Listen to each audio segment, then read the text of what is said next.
Andréia Sadi, seja muito bem-vinda aos Jornalistas Etc. Muito obrigada por ter topado conversar com a gente. Thaís, obrigada. Você sabe, já te falei isso várias vezes, eu sou fã do seu trabalho e é uma honra estar aqui. Andréia Sadi segue à risca o slogan do canal Globo News. Ela é a jornalista que nunca desliga.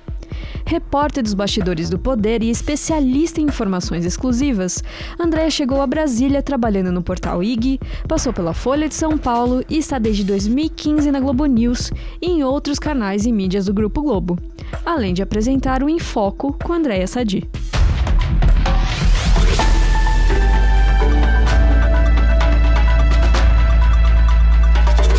Bom, Andréia, muito obrigada. Você agora está em licença maternidade, mas tem dias que em dias normais, a gente te vê na Globo News, no Jornal Hoje, no Jornal Nacional, no Jornal da Globo, sem falar no podcast no podcast e nas suas participações na CBN.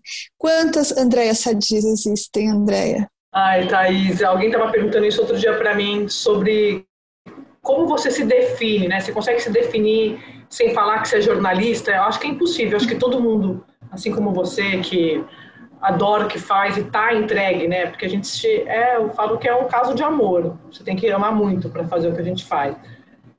Mas você dorme? Você não consegue separar. Eu durmo, mas Thaís, eu não sou essa pessoa assim, eu preciso dormir. Eu nunca gostei muito de dormir.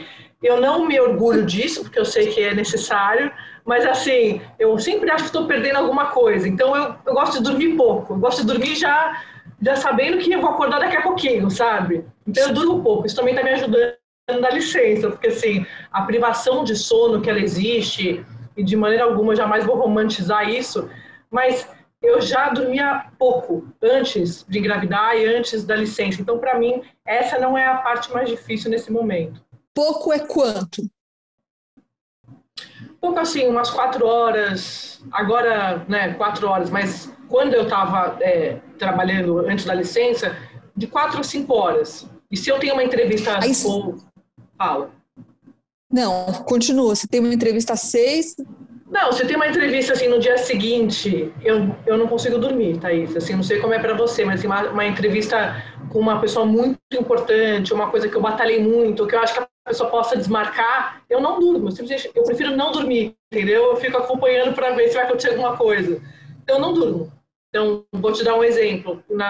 Eu fiz uma entrevista com o Flávio Bolsonaro, que demorou muito para eu conseguir negociar tal para o meu programa. Eu não dormi na véspera, porque eu não sabia se ele ia cancelar. Foi e voltou várias vezes dessa negociação, dessa combinação. Aquela coisa, não vou mais fazer, vou fazer, não vou fazer. E aí, quando falou, vou fazer, eu falei, será que vai fazer mesmo? É melhor eu não dormir, ficar aqui esperando para ver se vai acontecer alguma coisa na madrugada. Mas me explica esse raciocínio. Você acha que se você ficar acordada, você pode impedir alguma coisa? Não, eu acho que eu vou ser avisada, entendeu? Assim, vai chegar um zap, vai chegar um e-mail, alguém vai ligar avisando que ele desistiu. Então, assim, eu entro numa de esperar para ver o que vai acontecer na madrugada, o que não faz o menor sentido. Nesse caso específico, eu fiquei esperando um zap de um cancelamento de alguém, do advogado ou da assessoria de imprensa, e não aconteceu, sabe? Você fica assim meio lance a lance no futebol. Agora eu olhava e falava, não, agora não veio nenhuma mensagem. Aí apitava uma mensagem, aí era a minha diretora. Ufa, ela não está desmarcando, não aconteceu nada. Então eu acho que tinha um pouco disso, assim, eu tenho um pouco essa... Claro que isso é uma ansiedade, né? Uma coisa que, né, um método que você cria ali para você conseguir se acalmar, mas é fruto da sua ansiedade. Essa entrevista que você se refere, eu ia perguntar sobre ela, você fez para o programa que você tem na Globo News, que se chama Em Foco, uma entrevista exclusiva com o senador Flávio Bolsonaro no auge do quiprocó da rachadinha, né? Foi a entrevista mais difícil que você fez, eu digo, para conseguir e para executar? Pelo menos no seu programa? Foi, Thaís. Eu diria que sim, porque... como você bem sabe, tem um processo de convencer alguns personagens, né? Pessoas, por exemplo, no caso do senador, ele é filho do presidente da República, como você disse, ele estava no auge, estava no auge da questão do COAF, da investigação do COAF, das rachadinhas, e foi exatamente um mês depois da decisão do ministro Toffoli suspendendo a investigação. Então, eu não sabia se ele ia querer dar aquela entrevista. Eu tinha começado a negociação para ele ir ao programa uns 2, 3 meses antes. Então, você fica naquela ansiedade e naquele medo mesmo de ele desistir de uma proposta que, para mim, era interessante e para ele também poder se explicar e falar um pouco mais. Então, quando ele de fato topou, ele cancelou algumas vezes aquela entrevista e eu já vinha me preparando, Thaís. Então, assim, toda vez que ele marcava, eu passava a semana me preparando, aí ele cancelava. Então você ficou sem dormir uma semana, basicamente. Não dormi, não, foram semanas de meses diferentes. Assim, duraram, acho que uns 3 meses essas negociações. E aí, quando ele finalmente topou, eu falei, beleza, eu não vou dormir nessa noite e também vou me preparar bastante. E durante a entrevista, quando eu comecei a fazer as perguntas do COAF e tal, ele não se furtou a responder absolutamente nada, ele respondeu a tudo, mas na questão do COAF, ele tinha uma argumentação do advogado que estava presente, que é o Frederico Wassef, estava lá presente, ficou acompanhando a entrevista, e eu sentia que o Wassef queria interromper algumas vezes para embasar o senador, mas não dá, você está no meio da entrevista. Depois eu brinquei, eu falei, não dá, gente, estou no meio da entrevista, o que deu, o que não deu, depois vocês explicam em nota, alguma coisa. Mas o Wassef, ele ficou acompanhando aquela entrevista e eu percebi o incômodo dele com a duração da entrevista, porque durou muito tempo, Thaís. O programa tem 30 minutos, eu gravei acho que 1h30, porque só na questão do COAF eu fiquei uns 30 minutos. E foi importante, nesse sentido de difícil que você perguntou, porque ele tinha a defesa jurídica, e aí eu falei, olha, mas então tá a Polícia Federal mentindo, o MP mentindo, tá todo mundo mentindo? Ele falou, as investigações são mentirosas? E aí ele dá uma frase que assim, elas não são mentirosas. O relatório é mentiroso do COAF? O relatório não é mentiroso, mas ele é ilegal. E aí ficava claro qual era a estratégia de defesa dele, né? Jurídica. Focar naquilo. Técnica jurídica total. E ele, enfim, assim, como eu disse, respondeu a tudo. Depois ainda falou de outras questões envolvendo o Ministério da Damares, quer dizer, coisas que não tinham a ver com a alçada dele.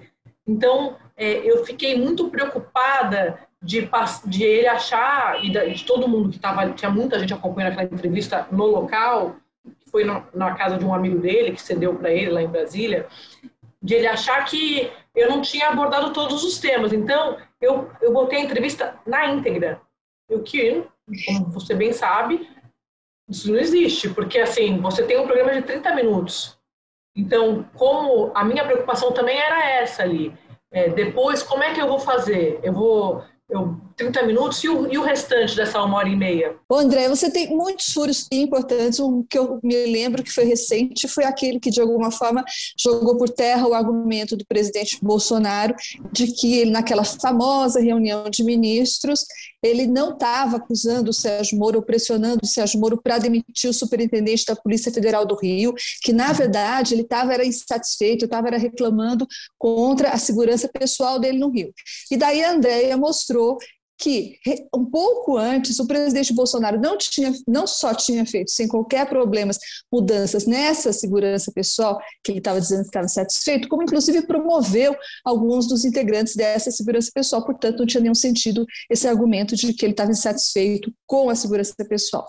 Mas a Andréia também ela é especialista em trazer algumas informações que, se não mudam, não é, o rumo da história, elas fazem outra coisa não menos importante, que é mudar, que é revelar a cara da política brasileira. E daí eu me lembro de 2 exemplos. Um deles é muito interessante, os 2 são muito interessantes, mas um é mais antigo, que é quando a governadora Rosiana Sarney comprou 80 quilos de lagosta, né, no meio de uma baita crise lá nos presídios do Maranhão. E o outro furo, você revelou que o então presidente do Senado, o Renan Calheiros, hoje lá na CPI, ele tinha usado o jatinho da FAB para quê? Para fazer o implante de cabelo no Recife. Como é que foi a história desse furo, Andréia? Conta pra gente, que eu sei que é interessante. Aí você sabe que tem uma coisa que eu aprendi com a Renata Lopretti no painel, que ela foi minha chefe, que ela falava assim, você tem que fazer uma fonte por semana e jornalismo é movimento. E eu levei muito a sério isso, morando 10 anos em Brasília. Assim, eu sempre procurava pessoas novas para falar, para você não viciar na informação daquelas fontes. Eu tinha muito medo disso, porque é mais fácil também você acomodar com um grupo de fontes e só procurar aquelas pessoas todo dia. E ok, você vai ter informação, mas você vai ter informação do ponto de vista dessas pessoas que estão posicionadas no jogo político. Então, eu sempre abria esse leque. E nesse caso específico do Renan, foi isso que aconteceu. Eu tinha uma fonte, Thaís, que não tinha nada a ver com o Senado, nada a ver. E era fim de ano, dezembro, coluna, né? Você está fechando coluna, está desesperado, tem que fazer um estoque, porque Brasília vai parar perto do Natal, Ano Novo, antes da pandemia, né? Que todo mundo que a gente podia ir e vir, todo mundo ia embora de Brasília. E eu fui almoçar com essa fonte para perguntar coisas sobre o governo Dilma, não tinha nada a ver com o Senado. E aí essa fonte falava, Sadi, tem nada acontecendo, assim, ministro A, ministro B, contava umas histórias, mas assim, fuleiras, tá aí, nada que fosse um abre. E aí essa fonte brincou comigo, falou assim, você tem que começar a olhar para as bases, vai ver lá o que o Renan Calheiros está fazendo, mas brincou comigo, vai lá ver o que o Renan Calheiros está fazendo, para de querer saber coisa do governo. Aí eu cheguei na redação, a minha chefe já era a Vera Magalhães, no painel, e eu falei, Vera, nós estamos perdidos aqui nesse plantão, quase na véspera do plantão do Natal e Ano Novo. Não tem nada acontecendo no Brasil. Mas eu vou dar uma olhada nas coisas do Senado aqui e já falo com você, tá bom. Eu entro no site, até entrei no UOL, e tinha uma notícia ali dizendo que o Renan tinha viajado, o Renan tinha implantado cabelo, tinha feito um implante de cabelo. Acho até que o médico do José Dirceu e tal. E aí, me deu um estalo, Thaís. Mas como é que o Renan foi implantar esse cabelo no Recife? Porque ele é presidente do Congresso. Eu duvido, na minha cabeça, né, coisa do jornalista desconfiado, eu duvido que ele tenha ido de voo comercial, porque ele era presidente do Congresso. Entrei no site da FAB. Foi isso que eu fiz. Entrei no site da FAB, que é transparente, que é aberto, né, por conta da transparência, da regra da transparência. E aí eu vi lá, presidente do Congresso Nacional solicitou um voo para o Recife, só que a base dele é Alagoas. Então, não tinha nenhuma justificativa para ele voar ao Recife. E aí, eu não acreditava. Assim, eu falei, eu não estou acreditando que ele foi implantar cabelo. Na cara de pau. E aí, eu liguei para a Vera e falei, nós temos um super furo, não estou acreditando. Tal. E a gente procurou assessoria, enfim. Aí a assessoria não quis responder e ele acabou devolvendo o dinheiro, aquela coisa toda, mas é o que você falou, assim, eu lembro que uma das fontes ligadas ao senador na época falou assim para mim, mas Sadi, você queria que ele fosse como? E na minha cabeça era, de avião normal, para uma causa pessoal, né? Mas assim, revela muito, né, dessa dinâmica de Brasília, do público e do privado, né, Thaís? Revela muito de como eles encaram o público e privado, né? Sem nenhuma diferença. Andréia, você falou que a conselho da Renata Lopretti, você tinha que fazer uma fonte por semana e continuar se movimentando. E você fez muito isso, mas você ficou 10 anos em Brasília e recentemente você se mudou para o Rio de Janeiro. Quando você se mudou, não te deu uma aflição, não te deu uma ansiedade, não te deu medo de perder fontes, de ficar distante da notícia, esse tipo de aflição? Você que se diz uma pessoa ansiosa e ligada 24 horas? Mas nesse meio do caminho teve uma volta para São Paulo, né, que foi 2019. E quando eu voltei para São Paulo, a gente fez um esquema, eu com a TV, eu tinha uma vida parlamentar. Eu ia terça-feira para Brasília e voltava à quinta. Então, eu fazia terça, quarta e quinta, e aí era uma imersão, né? Eu brincava que eu estava aproveitando mais quando eu ia para Brasília, porque eu não estava todo dia lá. Então, eu aproveitava para fazer... Aí você dormia 3 horas por dia, então? 3 horas por dia, era tipo rave da política. Mas, quando veio a pandemia e eu mudei para o Rio, assim, eu mudei em março, no comecinho de março, meio de março, veio a pandemia. Eu acho que todo mundo estava na mesma situação, não me deu essa aflição. Entende? Porque, assim, as fontes que não gostavam de falar no WhatsApp, ou que não faziam um Zoom para a gente ter uma conversa em off, tal, tiveram que se adaptar também, porque elas não teve jeito, tá todo mundo nessa situação. Eles começaram a votar, os senadores e deputados começaram a votar por Zoom. Então, eu acho que isso me trouxe uma calma neste sentido, porque eu acho que se não fosse, com toda certeza, eu ia ficar angustiada de não estar ali no dia a dia.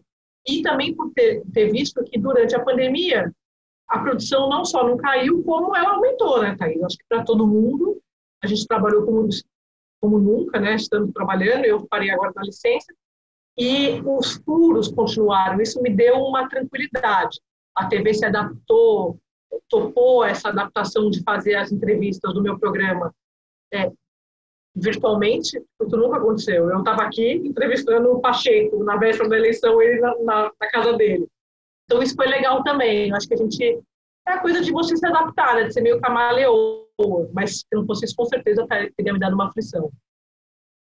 Esse foi um ganho, então, da epidemia, meio que educar os políticos e as fontes para falarem mais por WhatsApp, por Zoom, etc.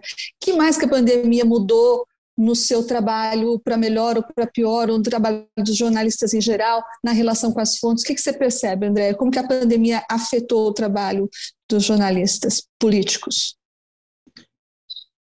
Eu falo que a gente teve essa adaptação e a qualidade não perdeu, mas, para mim, nada substitui o contato pessoal, Thaís. Assim, eu acho que o que eu acho que a gente perdeu um pouco foi a temperatura, por exemplo, do plenário. Como não está tendo, né?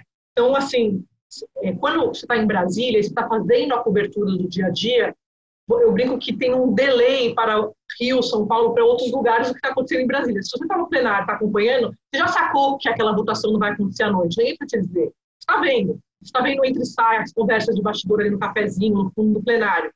E aí você está ali acompanhando só para ver como você vai contar aquela história toda no final do dia. Acho que isso a gente perdeu. Sabe, assim, eu percebi muito de eu estar aqui, aí alguém me liga para falar, não vai rolar a votação tal. E eu preferi perder o furo, porque você não está ali para sentir a temperatura. Então, acho que isso foi uma grande perda, assim, nesse período. A temperatura que você só sente no local mesmo, né? André, então, você falou que você esteve em São Paulo, você esteve em Brasília, você agora está no Rio, você conhece os três ambientes muito bem. Você sente alguma diferença na cultura dessas três cidades em relação à cobertura política? Eu, por exemplo, cito um exemplo. Eu morei em Brasília também e moro em São Paulo. Em São Paulo, é muito raro, quando não impossível, você marcar um jantar com a fonte. Em Brasília, você não só marca almoço, como marca jantar, como marca café da manhã e etc. Tem essa diferença cultural na relação com as fontes. No Rio, que eu conheço muito pouco, deve ser mais diferente ainda. Você consegue estabelecer aí características de relação social no Rio, São Paulo e Brasília com as fontes? Consigo, principalmente com São Paulo, porque aqui, como eu disse, eu mudei na pandemia, então eu não tive ainda essa oportunidade de sentir a cobertura política da cidade, né? Mas, por exemplo, uma coisa que para mim é muito curioso de São Paulo, quando eu morei em 2019 na volta de Brasília, é que você não consegue marcar mais de uma coisa no mesmo dia. Então, assim, se eu for ao Palácio dos Bandeirantes conversar com o governador de São Paulo, eu só vou fazer isso no dia. Porque tem trânsito, porque a dinâmica da cidade é completamente diferente. Em Brasília, Thaís, eu vou conversar com o ministro no Planalto, aí eu atravesso a rua, tenho uma conversa com o deputado, aí depois eu vou no Supremo, converso com o ministro. Você vive em função, quer dizer, no meu caso, que sou jornalista e mudei para isso, né, para a capital, para trabalhar. Eu consigo conversar com várias fontes no mesmo dia, porque a dinâmica da cidade, ela te proporciona isso, ela te possibilita isso. E eu até falava, as pessoas falavam, como é que é morar em Brasília? O que você gosta de fazer? Eu falei, eu não sei, porque eu só trabalho, eu não sei como é que é. Assim, eu falo que Brasília tem um lado muito legal do lazer que eu não aproveitei, eu não conheci, Thaís, porque eu estava sempre trabalhando, fazendo em função disso. Que se você não colocar um freio, você não para em Brasília, você não vai parar. Você nunca foi a Pirinópolis, a Chapada dos Veadeiros? Calma, 10 anos, calma também. Em 10 anos eu fui tipo umas 2 vezes, mas é isso, em 10 anos eu fui 2, 3 vezes, entendeu? Porque também, como a minha família é de São Paulo, quando eu tinha um pouco mais de tempo, eu voltava para São Paulo. E aí eu ia viajar com as minhas amigas de São Paulo, aí para o litoral de São Paulo. Então, a minha vida em Brasília girou em torno do jornalismo. Então, eu só conheço mesmo os points de trabalho, inclusive isso que você está falando. Acabou o expediente, você ainda vai no Piantela, estava rolando um jantar. Um deputado, você vira meio penetra, né? Você chega lá, senta, conversa. Essas coisas que em São Paulo, respondendo no começo da sua pergunta, eu nunca vi acontecer. Eu ia a um restaurante, eu lembro quando o Joaquim Barbosa era presidente do Supremo, acabou o expediente e tal, e aí eu fui jantar num restaurante japonês em Brasília. Eu olho pro lado, ele está no restaurante. Tipo, isso nunca aconteceria em São Paulo, sabe? Tipo, eu nunca achei isso normal. As pessoas falam, como aqui no Rio, todo mundo cruza no calçadão com artista, celebridade, não sei o quê. Em Brasília, você cruza político, tipo, você tropeça, você tá no ministro, entendeu? Então, eu acho que essas são as diferenças das cidades. E, André, sobre mídia, sobre plataformas, a gente falou, você começou, a sua escola foi o jornalismo impresso, né? Foi a Folha, foi o Painel, foi o jornalismo impresso. Depois você fez uma passagem muito bem sucedida para a TV e também faz rádio. Qual dessas mídias você acha que é mais a sua cara? Ou melhor dizendo, quais são as características de cada uma? Mas principalmente, qual que é mais a sua cara? Qual que você acha que você é melhor, que você se encontrou? Ah, e tem o blog também, né? Você ainda tem o blog. Tem o blog. Thaís, eu acho muito difícil escolher um, assim, porque eu acho que eles são complementares. Como você tem, por exemplo, é a mesma informação trabalhada de formas diferentes em diferentes produtos, né? Em diferentes plataformas. Então, eu vou contar que o ministro da Defesa caiu na TV, no rádio, no podcast, no G1, no blog. Tudo bem, mas como eu vou contar? Eu tenho espaços diferentes. Na TV Globo, na aberta, eu tenho 4, 5 minutos para comentar aquele assunto. Na Globo News, 24 horas, então eu posso ficar o tempo que eu quiser falando. Claro, às vezes alguém para de falar, chega. Mas assim, você tem mais tempo, é menos blocado como é na TV aberta. Só que é a mesma informação. No blog, no texto, você sabe bem disso, você consegue contar todas as minúcias, todos os bastidores. Aí, se eu estou contando de uma reunião, eu vou contar o que tinha na reunião, a comida, a bebida, tal. Eu não vou fazer isso na TV, porque eu vou ter que priorizar a informação. O que eu vou conseguir contar naquele tempo que eu tenho. Então, acho que essa é a grande diferença. E no rádio, eu acho que hoje a TV está muito mais parecida com o rádio, né? Não à toa, tanta gente regressa do rádio e vai para a televisão. A TV hoje está bem mais informal, né? Esse estilo que, quando eu fui para a Globo News, me deram a chance de fazer, eu acho que isso aproximou as pessoas. Então, quando eu vi que deu certo, eu continuei fazendo. Então, o jeito como eu falo, como eu conto, é igual em todas as mídias. Acho que no texto um pouco mais formal. Eu acho, assim, que eu sou mais formal no texto por conta disso. Eu vim do impresso, aí na Folha você tinha todo um jeitinho de escrever, né? Tinha um manual e tal. Mas, tirando isso, os demais... acho que a diferença é essa, o tempo que você tem para hierarquizar a informação, que é a mesma para todos os produtos. Mas eu fico particularmente impressionada com uma coisa, até porque eu sei como funciona, eu tive uma experiência curta e mal sucedida na TV, e uma das coisas que eu mais me lembro foi quando eu fiz um vivo, tinha que fazer o jornal da Globo, mas às vezes, uma vez por mês, tinha que fazer o jornal local e você tinha que acordar tipo 4 horas da manhã, sei lá, maquiar, e estar lá na frente da câmera 6. E quando a câmera abriu para mim, eu estava na frente de, acho que um major da PM, sei lá, só sei que eu esqueci quem eu era, esqueci o que eu estava fazendo ali, esqueci quem era o major. Para mim nunca ficou tão clara essa expressão, o significado dessa expressão, deu um branco completo, foi horrível. E eu já sei que você não só faz muito bem ao vivo, como você gosta de fazer ao vivo, né? Nunca te deu branco, por que você gosta de fazer essa coisa medonha que é ao vivo? Thaís, assim, eu acho que tem uma primeira coisa que eu sou tímida, apesar de as pessoas acham isso, você vai lá, tal. Eu acho que eu sou tão insegura, eu acho que a insegurança ela me protege, porque quando eu vou para o ar, eu tenho tanta certeza daquilo que eu estou falando, porque eu apurei tanto, enfim, eu falei com tanta gente, que me protege do erro, porque essa é a minha preocupação. E eu acho que eu trabalho primeiro com isso, assim, eu não posso errar. E se eu errar, claro, Thaís, vai acontecer, já aconteceu várias vezes, mas assim, você tem a chance de explicar depois. A gente trabalha para não errar. Mas eu sou muito insegura, então esse é o primeiro ponto. O ao vivo, quando você está contando aquela notícia, por que eu gosto tanto? Porque é o que você está mais próximo de você. Então, assim, as pessoas falam, nossa, parece que você está na sala de casa. Porque eu não estou atuando, eu não sou um personagem. Eu estou falando, como eu falo com você aqui, eu vou contar a notícia assim, Maju, é o seguinte, aconteceu isso, mas por que isso é importante, Maju? Por causa disso, tal, que no gravado, eu acho que ele é mais formalzinho. E aí, tem que decorar, Thaís, eu não consigo. Tem que decorar um texto. Se eu colocar um TP para ler, um teleprompter, eu começo a ler o TP e começo a pensar no que eu estou lendo. Aí eu vou errar, porque eu vou ficar presa naquilo. Já me aconteceu isso. Foi numa cobertura que eu estava fazendo quando teve Brumadinho, e enfim, eu tinha uma fonte, estava fazendo a investigação, e era um furo sobre a investigação. Só que era muito técnico. Então, botaram no TP para eu ler. Thaís, eu não entendi nada do que eu estava falando, eu não conseguia explicar o que eu estava dizendo, eu estava imaginando a pessoa que estava em casa. Se eu não estava entendendo, imagina a pessoa. Aí eu falei, pode tirar o TP, gente. Pode tirar o TP, eu vou ligar aqui para a minha fonte, me explicou, traduziu, e eu falei, agora eu vou contar diferente. Então, assim, eu acho que eu gosto tanto do ao vivo, porque ele é muito natural. Ele é isso aqui, o que a gente está fazendo, é um bate-papo. Hoje em dia, muito mais. Isso que eu estava falando da linguagem ser informal. Então, eu gosto do formato do ao vivo. E também que você vai lá, conta, relata e acabou.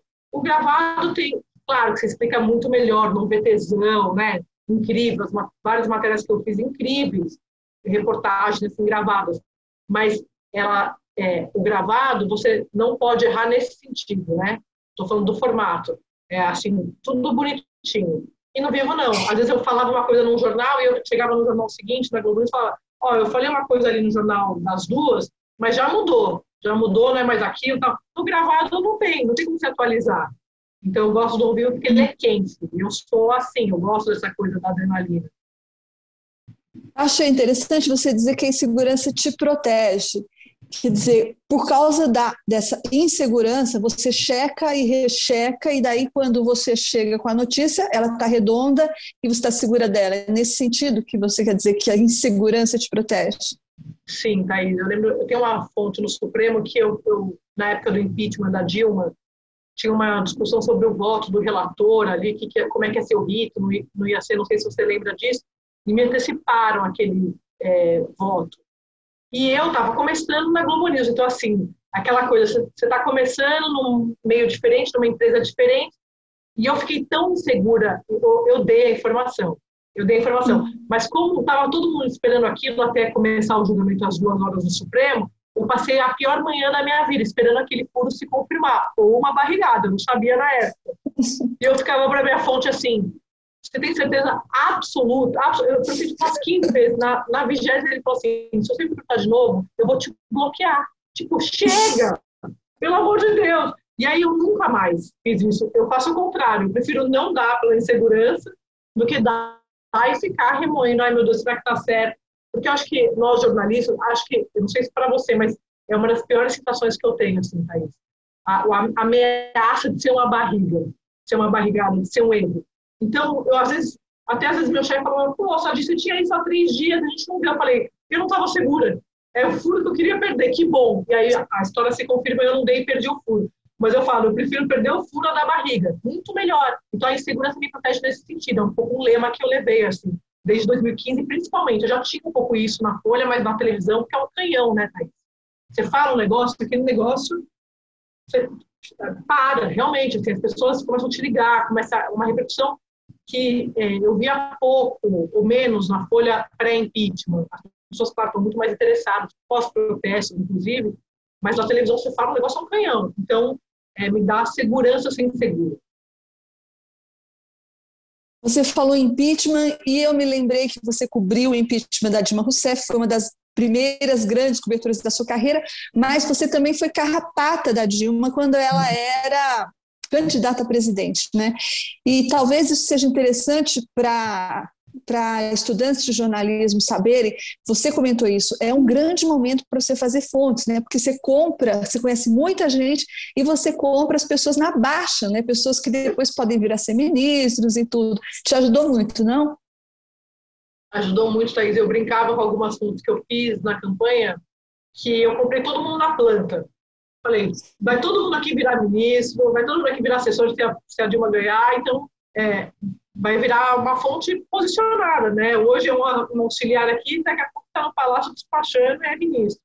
Mas e durante a campanha você viaja no mesmo ônibus que eles, você toma avião no mesmo avião que eles, você visita cidades pequenas, não é isso? É esse tipo de intimidade que você cria e que depois vai ser valioso? Eu acho que é muito a função de Carrapato, assim, né, Thaís? Porque, assim, éramos de Carrapato e o Ricardo Galhardo era o repórter de bastidor, um repórter experiente e tal, e o IG, o Eduardo Oineg, que era o chefe na época, me convidou para ser a repórter de Carrapato. Só que eu era, assim, começando, totalmente queria morar em Brasília, ele falou, vai morar em Brasília, então, e vai acompanhar a Dilma nas viagens de Carrapato, porque você fica grudada na candidata, né, no candidato. Eu tinha sido designada para fazer a Dilma. E viajava o país inteiro, quer dizer, eu fui a praticamente todos os comícios dela, em todas as regiões, ficava nos hotéis, você acabava tomando café, encontrando as fontes do café da manhã, não da candidata, porque ela geralmente ficava no hotel melhor, mas a gente que ficava no hotel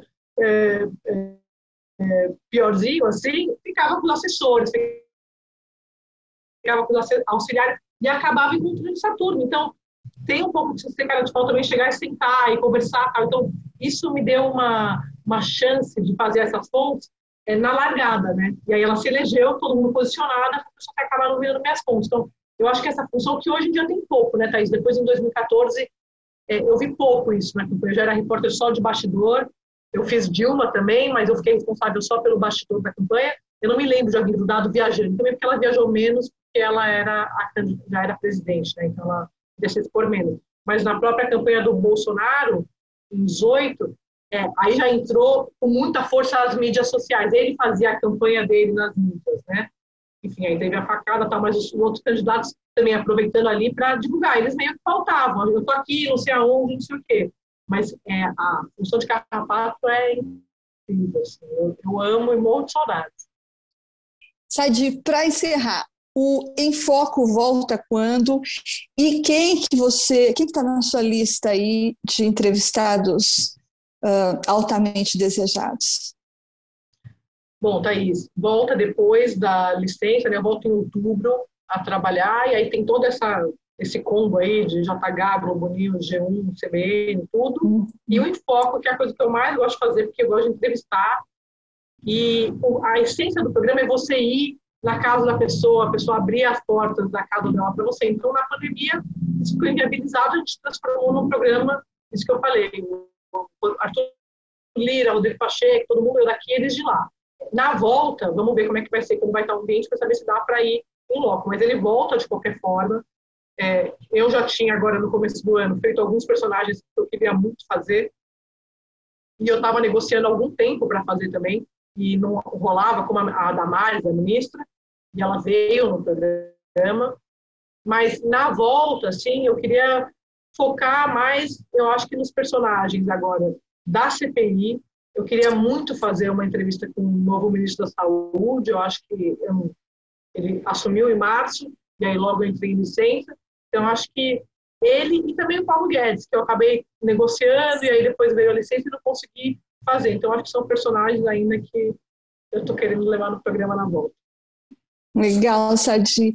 E escuta, com 2 bebês em casa, dá tempo de você sentir saudade da notícia ou nem isso? De estar em campo, com essa CPI rolando? Não. É que assim, eu com os bebês, mesmo aqui, por exemplo, semana passada, essas semanas eu tenho falado com as fontes, eu continuo falando, porque é isso, faz parte da minha vida. Então, assim, aí eu estou acompanhando alguma coisa da CPI, aí eu recebo um zap, porque, assim, todo mundo sabe que eu tive os bebês, mas nem todo mundo liga que eu estou de licença, eu estou falando das fontes. Então, me escreve alguma coisa, me liga, eu atendo, assim, eu não sei que eu esteja completamente inviabilizada, mas eu atendo e fico falando por conta da CPI, principalmente nesse momento. Então, alguém perguntou para mim, mas você apura e coloca, não, apura para consumo interno mesmo, para eu saber, porque são coisas que vão, você vai usar depois de muito tempo. Isso faz parte da análise que você compõe para discutir a eleição, o que estava acontecendo em abril, em maio de 2021, e por que o Bolsonaro chegou assim, A ou B, na eleição. Então, eu sinto menos falta de estar em loco, isso com certeza, porque é um momento que, assim, Thaís, é incrível, eu estou amando estar aqui com eles, mas eu falo, agora é hora da CPI, já converso com eles, tipo assim, não vem querer, não tem desenho aqui ainda não. E aí o André, meu marido, olha e fala, acreditando que está. Ele chega do trabalho e fala, você está assistindo CPI? Eu falei, que outra coisa eu vou assistir? Eu amo ver esse negócio. Então, eu sinto falta nesse sentido, sim. Legal. Essa foi Andréia Sadi, 24 horas no ar. Andréia, muito obrigada por estar com a gente no Jornalistas, etc. E eu espero que a gente possa te ver em breve de novo no ar, onipresente, né, no ar. Obrigada, valeu. Viu, Thaís? Obrigada a você.